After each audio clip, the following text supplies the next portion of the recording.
Hello. Ever since this time of confinement started for us around the world, I thought it would be a good idea to get together with mindfulness practitioners and English language professionals to talk about the benefits of mindfulness. What impact has mindfulness had in our lives, and how has it helped us manage our day-to-day lives as well as our professional practice? And so I am so very happy to have contacted Rachael Roberts in England and Cari Neira in Argentina. And this is an extract from our deeply nourishing conversation. So please make yourselves comfortable, grab a cup of coffee or a cup of tea and enjoy. Also, make sure that you drop us a comment if you have moments of insight. If something we say inspires you to act, please let us know. Thank you both so much for doing this. I really appreciate it, and I'm sure that our conversation is going to be helpful to so many people looking for that stability, that joy that comes from the practice, and that sense of groundedness and focus, concentration, which is so helpful for language learning.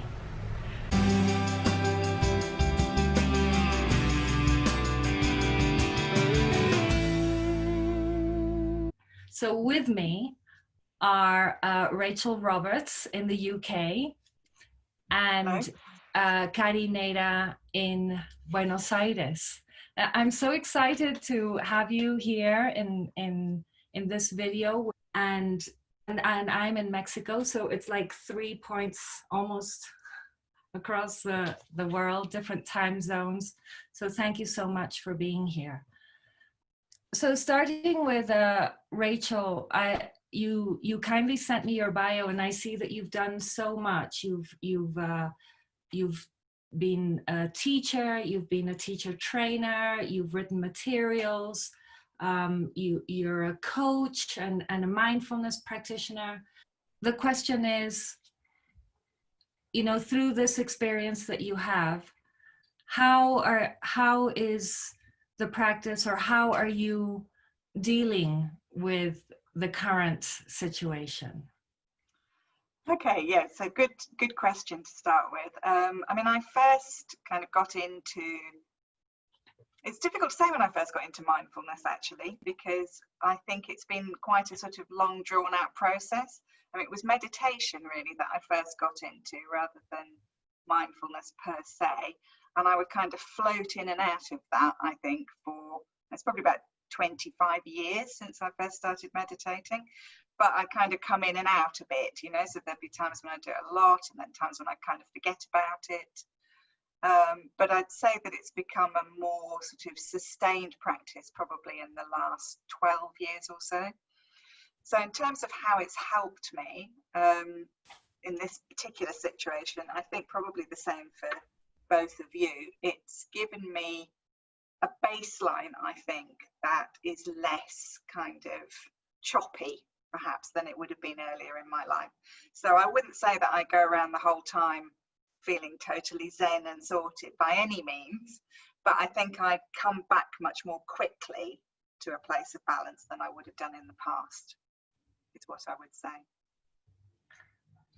Great, thank you. And Cari, you are also an English teacher based in Buenos Aires. I see that you teach mainly business English, so you're involved with corporates, and you have a lot of training in mindfulness practice. I see here that you're a mindfulness instructor specialized in education, and you've trained with several methods in Spain, in the US, and in the UK. So tell us about your experience with the practice and how you are dealing with the current situation. Well, yeah, it's a little bit like Rachel, what Rachel was saying. I started meditating about 7 years ago.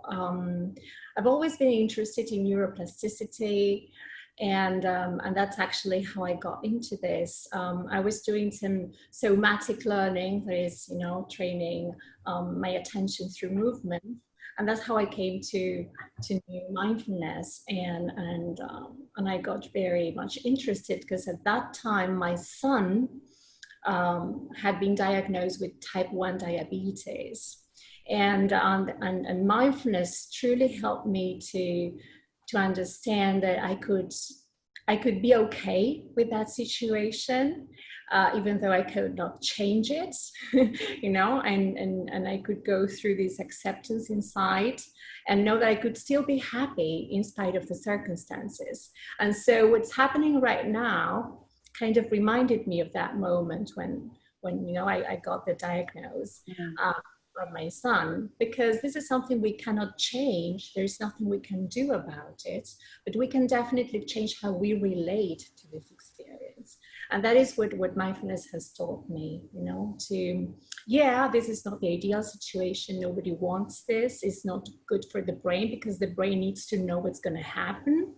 And in this context, we don't know what's going to happen. There is uncertainty all around, but we can always know what to do inside with this situation. We have that wisdom inside. We just need to develop it and cultivate it. Mm-hmm. Yeah, like in my case also, I started practicing. Well, I had already been to meditation practices, just kind of general sitting practice when I lived in the UK. And what I discovered was just a whole new way of being. Although I didn't realize it at the time. It's just been so gradual. But as Rachel said earlier, on and off. So I dabbled with a practice when I was in the UK, and then I moved to Mexico, and in that move, the practice wasn't there. And because the practice wasn't there, my life just fell apart. I mean, from the seams, it was like, gosh, now what? What? It was as if the ground had been literally removed from under my feet. This I think Pema Chodron calls it groundlessness. And it's a feeling that we all share, or an experience that we all share when we just don't know how to cope or manage the situation that we're confronting. So that's when I remembered the practice, or I remembered that was helpful, and I decided to sit. And that one day when I sat, I knew. I don't know if you've had that experience that, you come back to it and you sit and you just know there's something in you that says, well, it's just so simple. It's such a simple thing to sit down and to allow everything to, or the mind, let's call it the mind, to settle. And there are so few people who do, and I wonder if it's because people don't know that we have this this practice that everybody can access, or if it's because we're just so engrossed in the happenings, the events in our life, that we allow ourselves to be swooped without anywhere to hold on to. I don't know if what I'm saying makes sense, but I think it's a mix of what you're saying.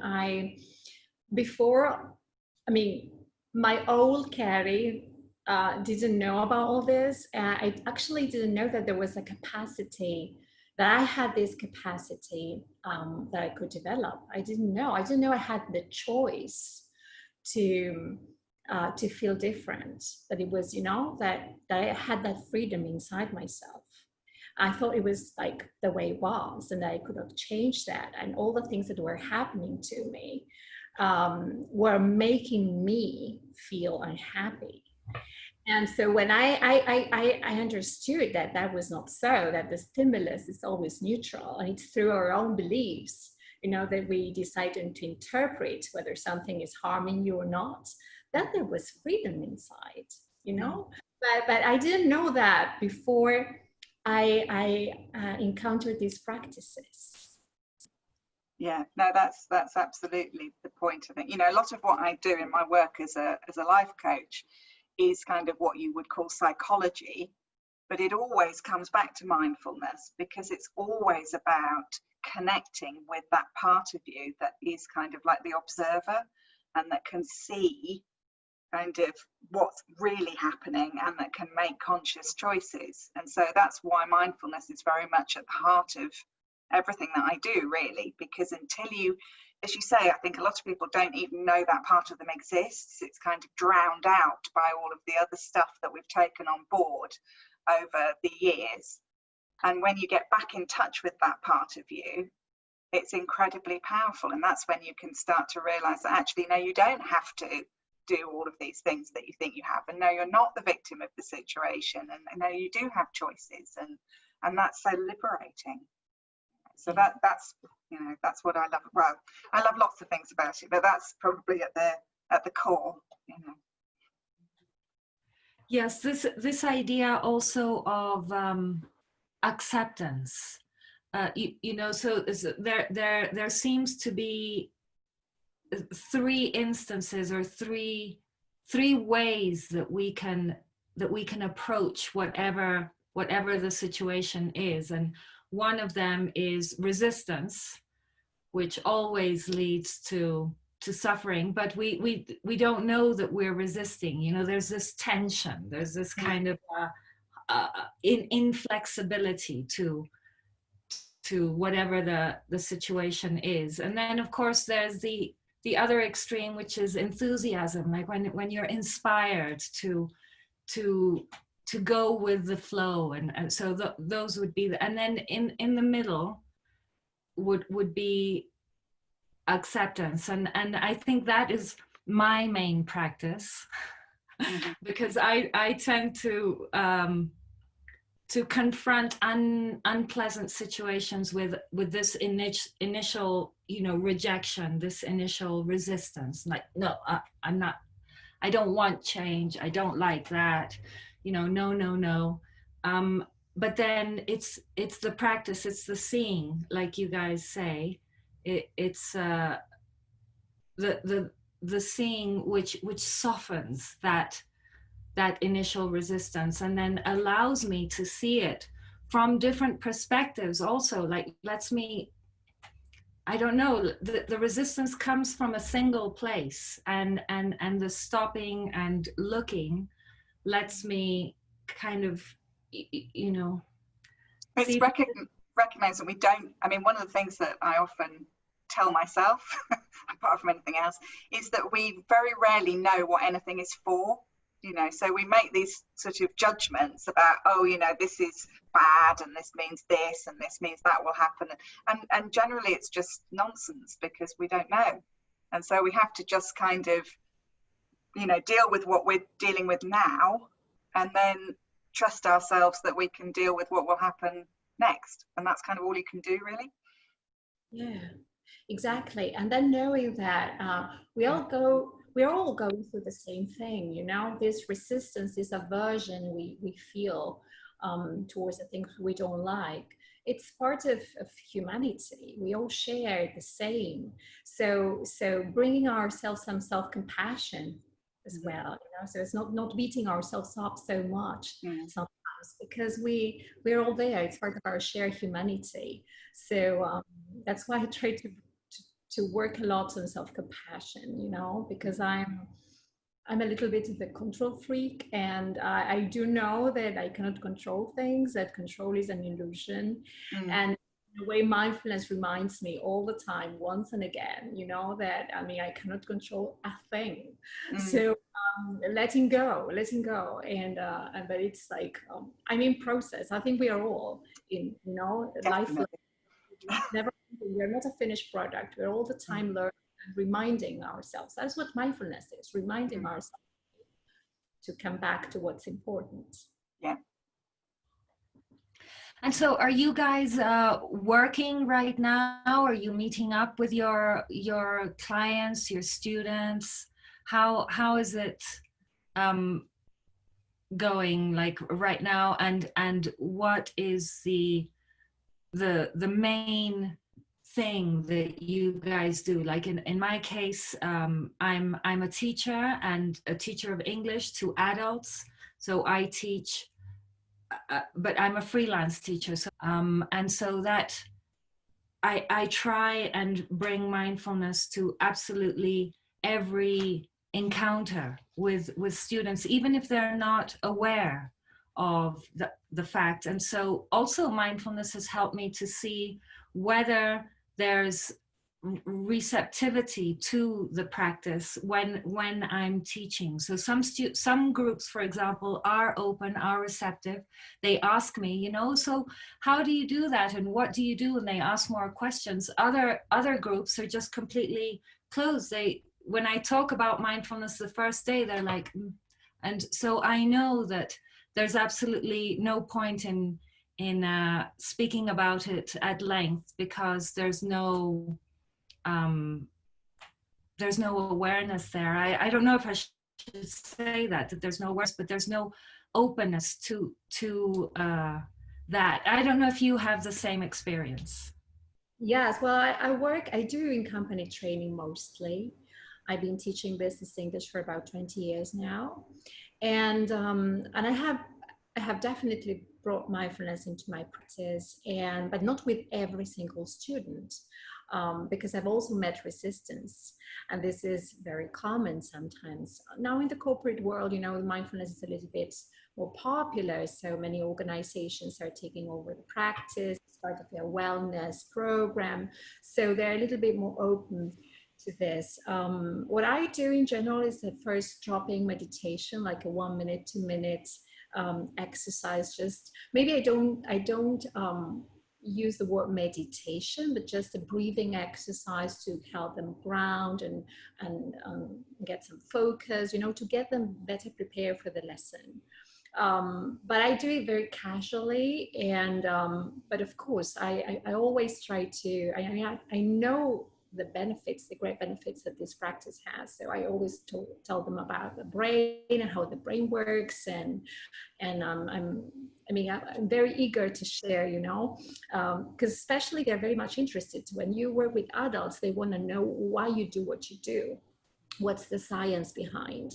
And they get very much hooked if you explain to them what is happening in the brain when you do these exercises. So yeah, I try, but not with everyone. When I sense some resistance, I just don't go there. You know, because we know that we cannot force them to do this. It's always an invitation, and some of them are not really open. So I just, you know, I see what happens, and then from there I choose to do that or not.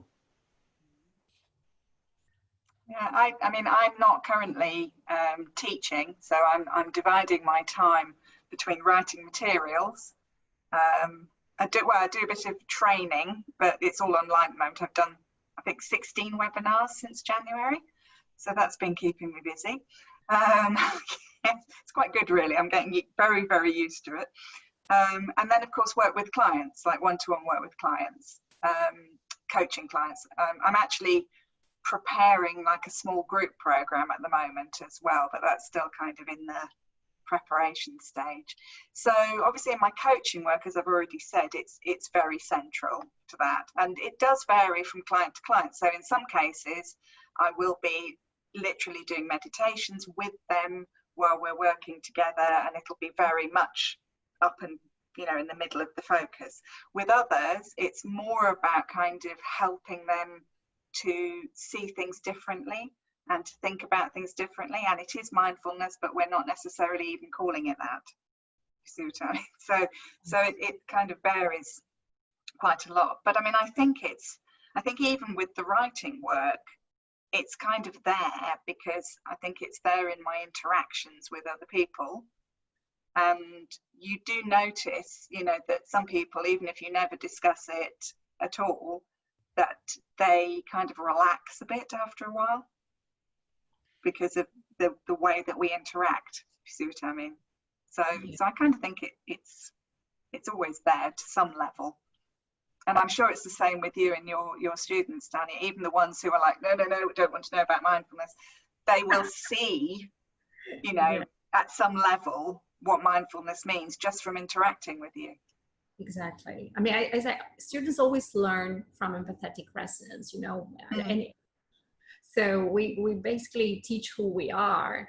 And so in a way, you're teaching mindfulness, through your embodied. Exactly. So, I mean, even though it might not be an exercise, an explicit exercise, you're still teaching mindfulness through who you are, how you behave, how you cope with your own stress and with your own emotions. So, yes, I do see that, and I get that kind of comment from the students that they enjoy the classes, for example, that that the classes are different from other classes, but they can't pinpoint. And I see from your social media, by the way, I'll be putting links to your social media so that people can access you and contact you directly. But I see, for example, Rachael, that you have a group, you have a Facebook group called Light Bulb Moments. Is that? Yes, that's right, yeah. I'll definitely put the link down in the description. And in that group, you talk about, you recommend books, for example. There's discussions, people talking about the practice in their own professions, and how the group or your posts have been helpful for them. So I think it's a really good opportunity for people to get to know you through that group.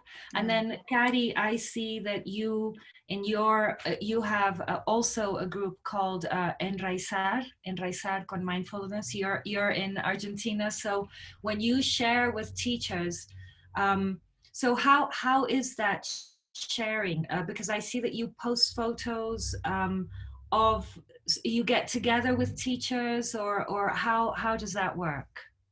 Yeah, well, 3 years ago, I founded Enraizar.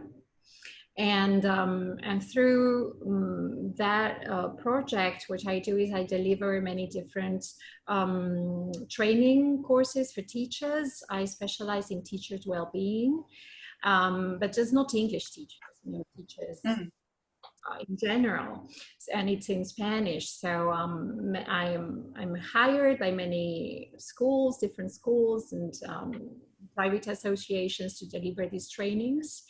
And so I do both. I have I wear these two hats. I'm a business English teacher, and I'm also the mindfulness trainer who helps other teachers cope with challenges.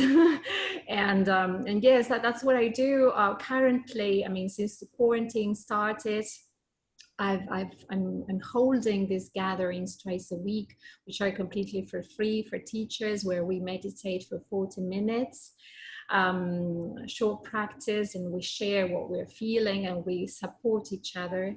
That's on Tuesdays and Thursdays. And so we have teachers coming in and out. I like it because it's an open space where everyone who needs it can come in and join us. It's through Zoom, and it's been so I've been feeling so good, you know, to be able to help other people in this situation, understanding that teachers are very under pressure, you know, out of this whole situation has been very difficult for us teachers going into distance learning, when in Argentina at least we were not prepared for this. And so it's been very stressful, and I'm so happy and grateful, you know, to be able to be there for others and create these spaces. Yeah, it sounds wonderful. What does the name of your, and I don't speak Spanish, is it like rooting or grounding? It's like grounding or rooting. Yeah, it has to do with. I speak Portuguese, so I had a guess, but I wasn't quite sure. Yeah, you know, when I thought about a name, it was very difficult because I said, well, it should be an English name, or you know, like, or maybe in Spanish. And then I said, well, but I'm actually trying to reach out everyone in my community, not just English teachers. So that's why I definitely. Great name. Yeah. Well, because it's like the connections, isn't it? It's you know, grounding and all the roots being connected. And you know, my logo is a tree. It's a tree with these roots, you know, like really grounding and reaching out. So I kind of imagine all these roots, you know, and reaching out to everyone. So well, and you know all the research recently that's shown how trees are all connected by their roots and communicate with each other. That's what it makes me think about. That's lovely. Yeah, thank you. And you, Rachel, in this group that you have, anybody can join, right? And the purpose is? The purpose really is to support each other in terms of developing mindfulness, developing sort of personal development, if you like, and dealing with stress, burnout. I mean, there's people come in for sort of like different reasons. It's a very supportive group. Not everybody is very active. But you kind of, I'm made aware every so often that a lot more people are there actually reading things than I think, because obviously only a certain amount of people comment a lot, but I know that there are other people in there reading things. And we have a book group, as you mentioned. We're currently reading The Compassionate Mind by Paul Gilbert, which is a great book. And I also get guest speakers in, so I've got Kate Britton, who works with Paul Gilbert. She's coming in a couple of weeks to have a chat with us. I had somebody in who's an acupuncturist who was showing us some acupressure for dealing with stress. I've had a yoga practitioner in, you know, so just kind of anything that will kind of help people really deal with, you know, the stress now and generally. It is mainly for sort of like teachers and educational people, but if other people want to join, I don't say they can't, you know. So. Great. I love the book. The Compassionate Mind has helped me so much. I love, I mean, all the Paul Gilbert's approach and the emotional regulation system he presents. It's really so cool. Yeah. I'll put a link to the book. If people want to buy it through Amazon or whatever, I'll put a link in the description. It's a great book. I mean, we're up to chapter 9 now, but they can always go back and look at the post. But we do read a book regularly. The last one we read was The Chimp Paradox, which was also, you know, very helpful. And again, you know, The Chimp Paradox is quite a sciencey book, but it's really talking about mindfulness. It's really talking about, you know, being able to recognize when that voice in our head is not us, you know, and then we can make choices. Great. Well, like Kathy, I also share the practice. So this is something that I didn't mention before, but for the last 6 years or so, British Council here in Mexico has, you know, been very kind to allow me to share the practice with the students, with the staff, and with the public in general. So every Wednesday, now it's by Zoom, but usually it's at British Council. And yeah, we get together and everybody's welcome. And like Kathy's group, it's for free, so anybody can join. and it's just an opportunity to just have a tiny taste of the practice. It's an hour of getting together, but in that hour, a lot happens. The hour just zooms by because there's a little bit of guided practice, a little bit of sitting, but then we do other things that are conducive to raising awareness within ourselves. Also, there's a reading, there's some movements, and so on. So yes, it brings me so much joy, like the two of you, to know that I'm in a position now, thanks to the practice, where I'm well enough to be able to help, you know, because as I was saying before, when you're in that zero position, which I've been in personally, when you are well, then it comes naturally to want to support, to want to help. Yeah, sure. I totally agree. And that's why I also think that we, who support others, we need to continue working ourselves, because, you know, it's the only way. We need to feed our hearts. We need to feed ourselves with the good stuff to be able to be there for other people. Otherwise, you know, we have this empty cup. So we give, but we need to. So let's be careful also, because I've noticed during the last few weeks that I've been wanting to give so much that I was stressing myself and I was pressing myself so much in a way that I ended up my day really exhausted. So being careful, you know, not to, because otherwise we fall in this distress or empathetic distress, you know, that when we become exhausted just because empathizing with other people too much. So also taking care of ourselves, you know, it's right, trying to find that balance where you take care of ourselves to be there for others. And sometimes it's not so clear, and sometimes it's not so easy, you know. No, absolutely. And it is really important, as you say, because you've got to kind of sustain yourself, but also you've got to model what you want other people to do, you know. So we don't want to, you know, encourage other people to also expend everything helping others, you know. It is a balance, isn't it? Totally. Yeah. Yes. How does Thich Nhat Hanh put it? He says, if you are not okay, if you are not well, then how can you help anybody else? You cannot. So the practice needs to start here with ourselves. So first, making sure that we're okay, and then from there comes this this desire, this deep wish to help others. I think also Matthew Ricard. Yes, I was going to say Matthew. Yes, Ricard. I think there's a very short video that he talks about the five aspects of happiness. You know, how is it that I'm so happy? And the fifth is be of service.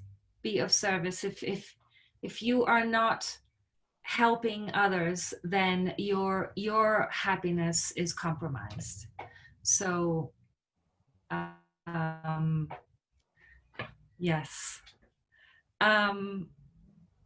I think it's about, you know, compassion again, isn't it? But it's making sure that compassion is for everyone, including you.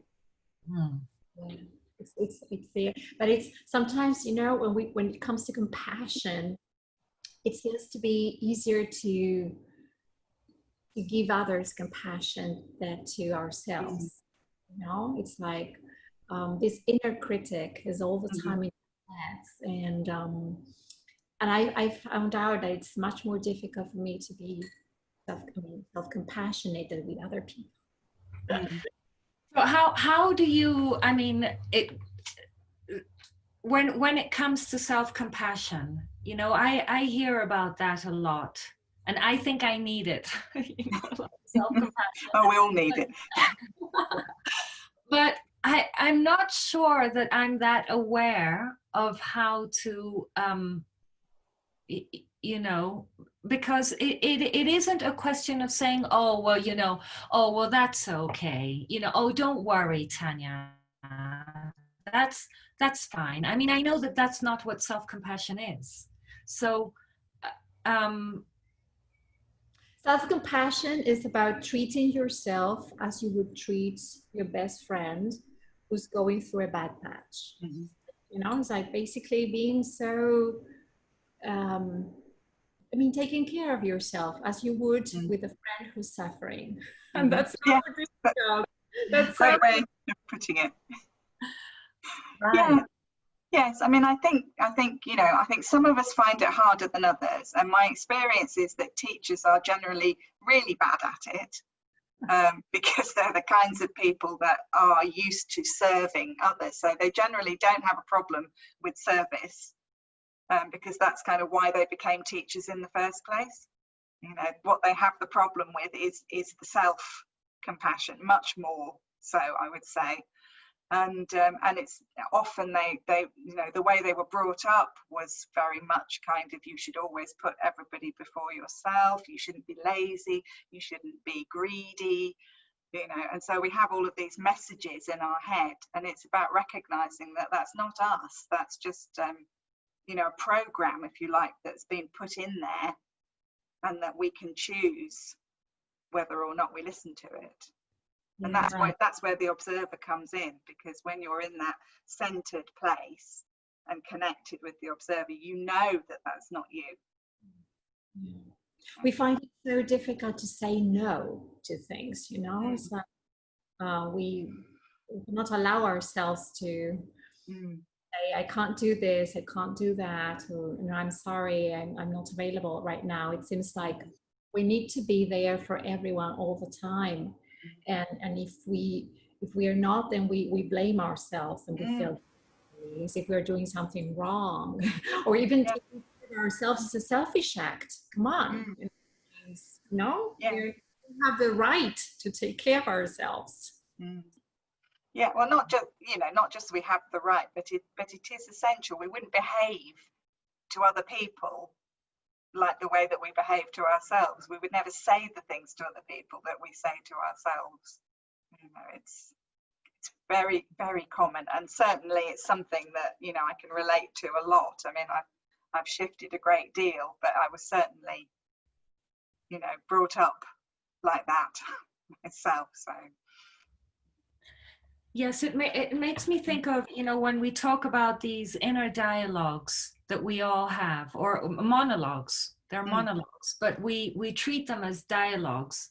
So we think that we're addressing the other, you know, the bad other, the other that is creating all this suffering for ourselves. And but when we just stop for a moment, it's so silly. We're not talking to the other, we're just talking to ourselves, and all that anger is, or all that frustration, or whatever it is that we're feeling, is just being self-directed. So that awareness is also part of self-compassion, would you say? yes, I mean, I think in a way it isn't us, actually.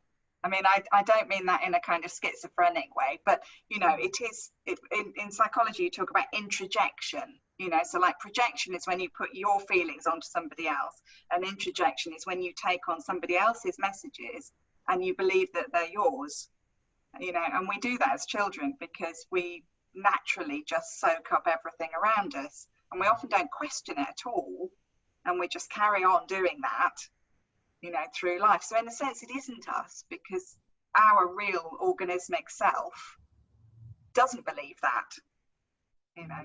So Right. so in a sense, I think it isn't us. Right. Yeah. But we need to be aware of it, right? I mean, Yeah, because otherwise it does generate. we need to be aware, and we need to not be kind of, oh my God, I've got this terrible inner critic and I'm so awful because I've got it. You'd be surprised how many people feel like that. It's just part of who we are, and sometimes and remembering that we are not our thoughts.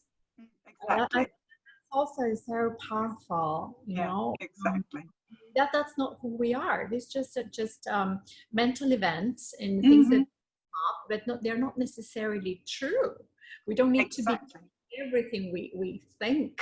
Yeah, exactly. Yeah. Our minds, you know. So it's also part of the practice, realizing that this is my internal narrative, and that's it. I mean, I don't need to be hooked or stay there, get trapped in those thoughts. But for that you need awareness.